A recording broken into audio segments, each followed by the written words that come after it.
বল্টু, তোর কাছে এমন একটা প্রশ্ন ধর্ম,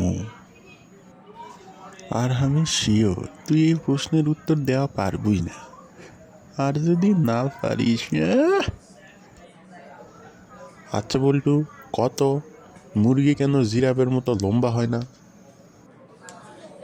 শালার বুড়া ভাম, এই প্রশ্নগুলো যে কুড়ি থেকে নিয়ে আসে, আমি কি এই প্রশ্নের উত্তর দেওয়া পারবো? আল্লাহ মুরগি জিরাফ বানাইছে, আল্লাহ ভালো জানে। খালি আছে আমার সিবার ঠেলার ধান্দা।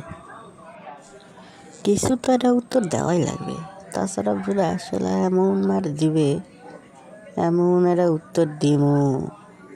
দাঁড়া, হ্যাঁ স্যার, এই সহজ প্রশ্নের উত্তর আপনি জানেন না? স্যার, মুরগি যদি জিরাফের মতো লম্বা হয়, তাহলে মুরগি যখন ডিম দিল হয়নি, তাহলে ডিম মাটির পরে ফটাস করে ফাটে গেল হয়নি, আমাকে আর ডিম খাওয়া হলো না হয়নি স্যার।